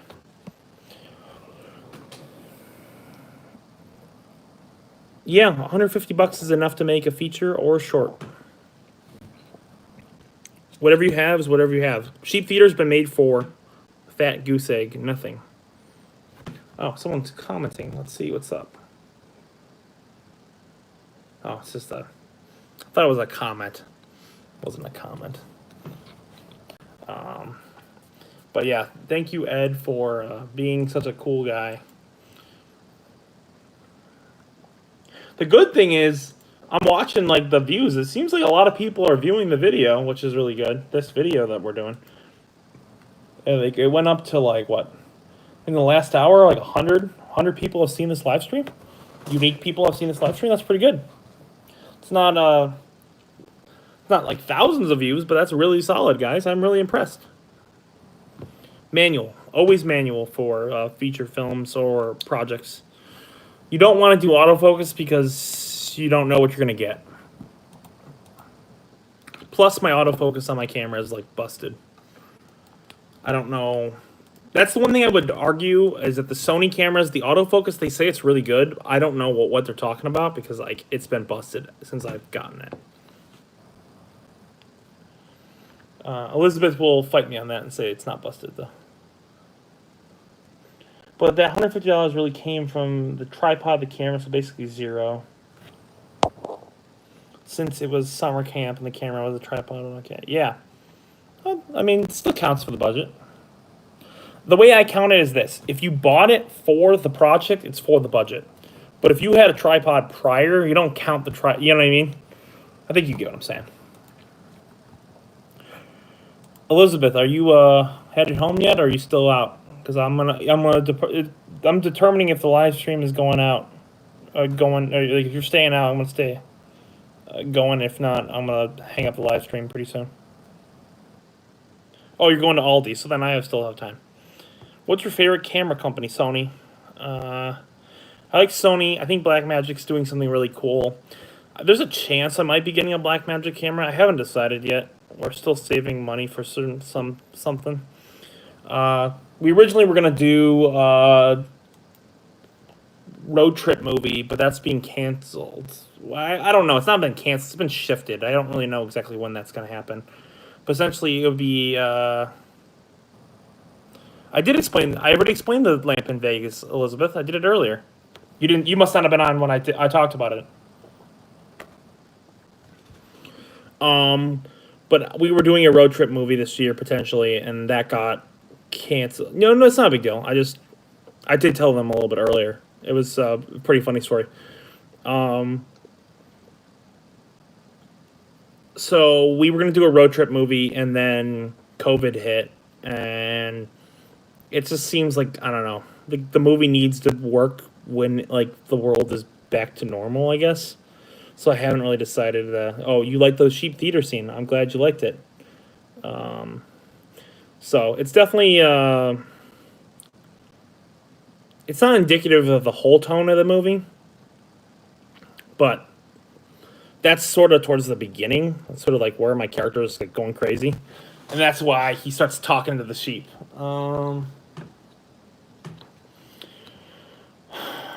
Yeah, so I mean, I'm feeling really, really solid about how do you get good music. So just finding good songs that I like. I use whatever is out there. I don't care if it's copywritten or not, and that's why I can't do Amazon Prime. Because if I use copywritten music, I would get sued. But on YouTube, you can't get sued for that. You can only get your channel taken down, from what I understand. So realistically, as long as you're smart, you will never get sued on YouTube, and you'll be fine. You just can't make money off of the film on YouTube. That's why I charge on Patreon. Because I'm not charging for the films, I'm charging for the service of just being on the Patreon.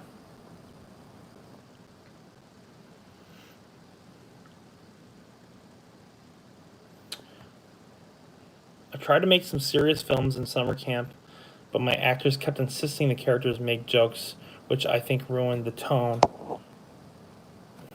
I think next time I won't happen, hopefully. Yeah, I mean, it depends. It depends, A, how old you are, B, what the project is. Sometimes having jokes in serious situations is kind of either funny or lightens the tone. You don't want to take yourself too seriously, but if it's supposed to be like a serious like war film, yeah, maybe jokes isn't really that good of an idea. So it just depends. If you're the director, yeah, you should have full control over that. But I understand if you're younger and you guys are all having fun, then then maybe the jokes are fine.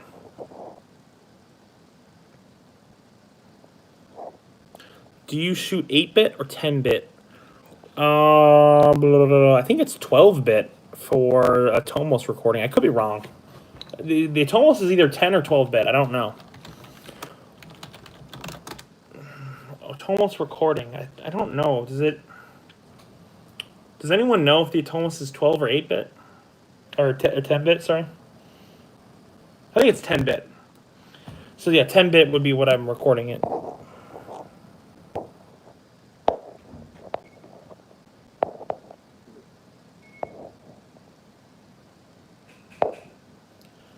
Oh, okay. Let's see. I was reading your messages. You redacted them. Cause invasion was supposed to sci-fi. Yeah, that makes sense. Oh, okay. I get it. You have to. You've used a service? Question mark. What is that in regards to? Sorry. Let's see. Oh. Do I use a service for the music? No. I just download the songs from YouTube. If that's what you're asking. That's the honest truth. What's your least favorite movie? This is Journey to the Center of the Earth. There's a 1998 version on TV, a TV version, and it was one of the worst things I've ever seen in my entire life. It's terrible. It's disgusting.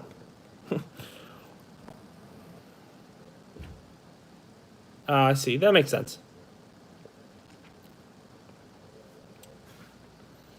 So, 85 people have seen the live stream. That's pretty cool. The views come in like lagged, though. We'll see. Where are we at in the film? I don't even know. Did I stopped? I probably stopped Chlorine. It's like, I don't even know where we're at. Chlorine, were we ever watching Chlorine? I don't think any of us were.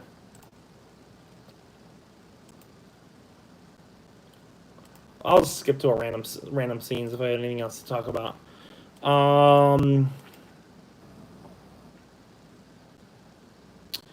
I love the scene. How do I stylize my films? I will get to that in a second. I love the scene where Joel has to kill Jonathan, and then Jonathan shoots him. That's one of my favorite scenes. I really liked the emotion that Joel got there. That was the hardest scene to edit, though. That was so hard. How do I stylize my films? I think it's just like kind of watching enough movies to know what your style is, and then just doing that enough times. So for me, I like the very slow, meditative style of filmmaking, where everything's locked down, very particular framing, very meaningful. Some people like chaotic. Some people like a little bit all over the place. I think those are just two different styles. So I think it's just kind of coming down.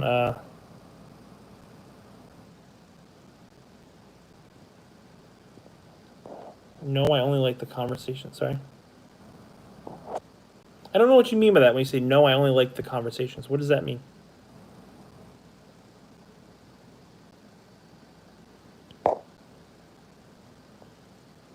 In regards to actually watching... Oh, I see what you're saying. Yeah, I get what you're saying.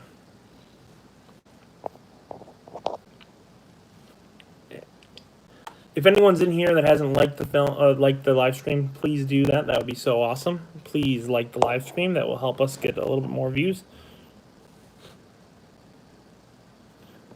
You can do different. Oh, I'm like, there's some like weird color filter thing that's popped up. I can't get rid of it now. There we go. There is no anamorphic lenses used in Chlorine. I just used... So the aspect ratio isn't fake. It's actually the aspect ratio that it is. Like, I actually made that the comp. But there's no anamorphic lenses to accentuate that, if that's what you're asking.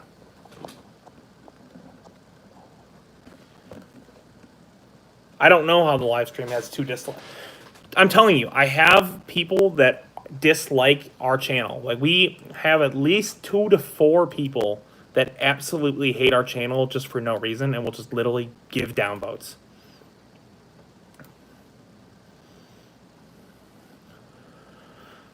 It happens on every video I ever do. Seriously.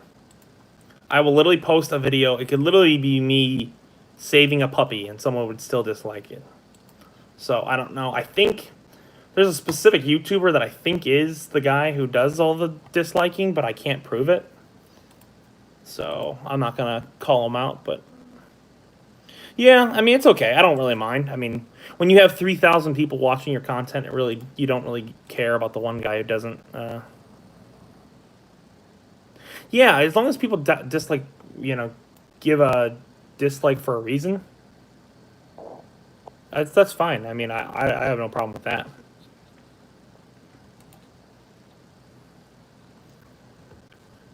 Yeah, I mean, I've had videos that have more dislikes than likes. Luckily, on 922, I don't think I do. I think everyone likes... I mean, like, Chlorine has what? How did I meet Joel? We were in speech and debate group together. We're both homeschooled. So we went to a speech and debate group when we were kids. And we met up and we became friends. There was a girl that I kind of liked, and I made a video for her birthday. And that was the very first project that me and Joel ever worked on. So this was like when I was a kid. And so we did that video, and then we became friends after that. And I was like, oh, this guy's really cool. And he was just one of the guys in the group until about 2 or 3 or 4 years later.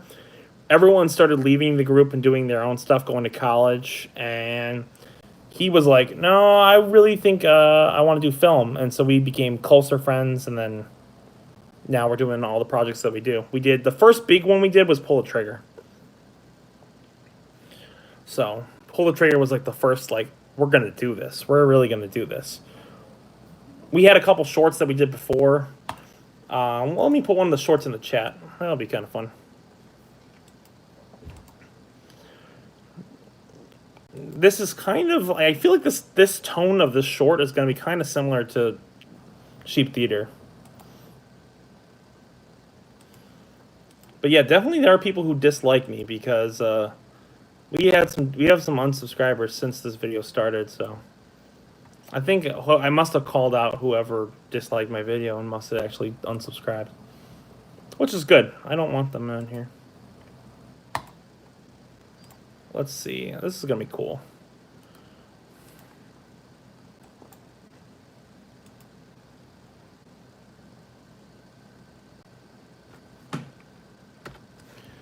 This is a short film that we did a long time ago that if you want to check out, it's kind of cool. It's a couple minutes.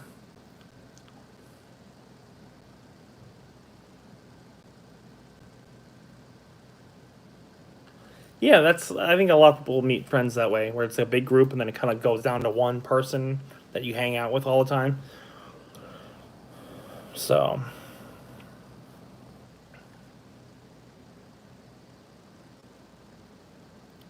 Mission Impossible. That's pretty funny. So we'll see. The more people, I mean, I'm hoping we'll get more people to come in here and check out the YouTube channel over the next couple months. I've been really trying to figure out a way to grow the channel. And I think the goal is when Sheep Theater is finished, I want to do, I don't know if this will be possible, but I want to do a video a day for like a whole month, or at least like maybe 3 or 4 videos a week until the film comes out.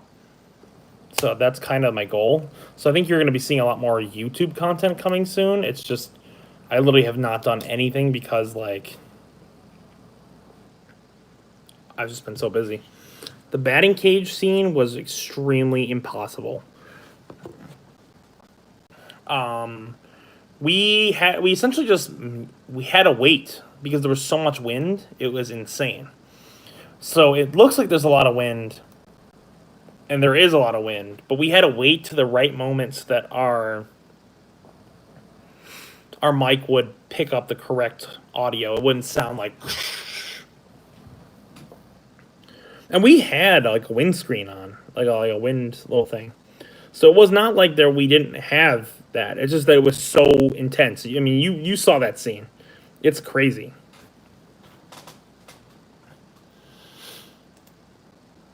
Let's see. I'm going to share this link to somewhere else. Give me a second, guys. Oh, man. Someone give us another like. Keep going. Keep going.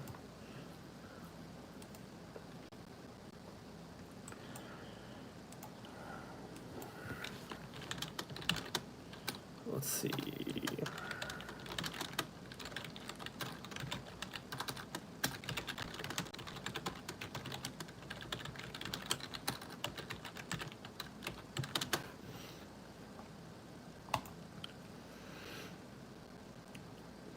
So my goal is, and I haven't told anyone on YouTube this, my goal is to release 3 feature films this year at guaranteed. So Chlorine, Sheep Theater, Long Con. But I have another 2 or 3 ideas that might finish out the year. So the goal, there's a chance that there could be 5 to 6 features that come out this year if everything goes the way I'm hoping it goes. We'll see. So that's kind of an exclusive thing I've never really talked about. I talked about it on Twitter, but no one really follows me on Twitter. Also, yeah, my Twitter. Let me put that in the chat. That's another thing that people might want to see.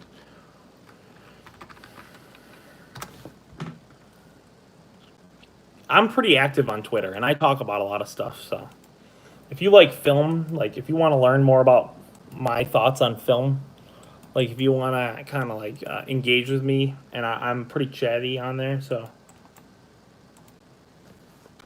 you can go to the Twitter. You'll see some cool stuff. There's also exclusive images on my Twitter that I'm like things I'm posting. The dead cat. Oh, you liked the short and you didn't understand it though? It's a part of a series. There was multiple ones that I did. They're just kind of like little like creepy short films. They have a story that kind of all gels together. But the third one we never really uploaded, so it's kind of complicated, but just kind of cool. Something I remembered from the old days. That's like this was like one of the first things that me and Joel did, like major things. Was that short film I just showed you guys?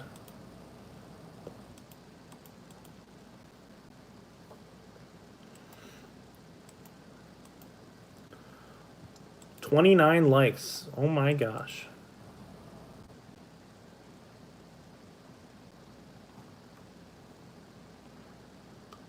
How do I direct my features?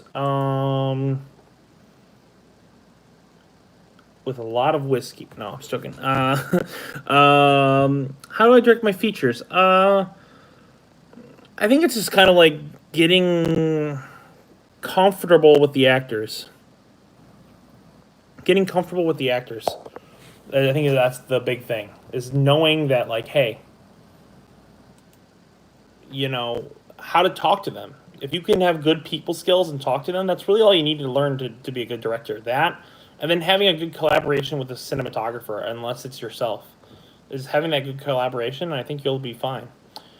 Well, guys, I think I'm going to end this live stream, actually, probably, because it seems like my wife's coming home. I might need to help her out with some stuff, so let me figure this out. I'm going to figure out how to end this live stream.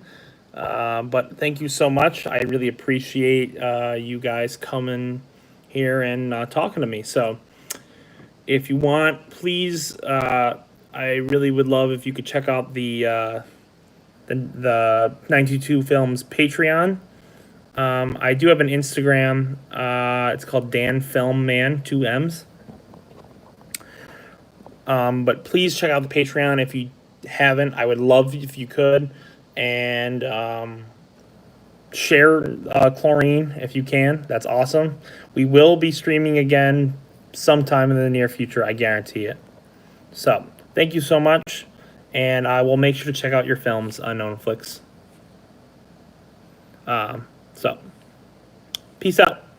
Let's see if this is it. Here we go.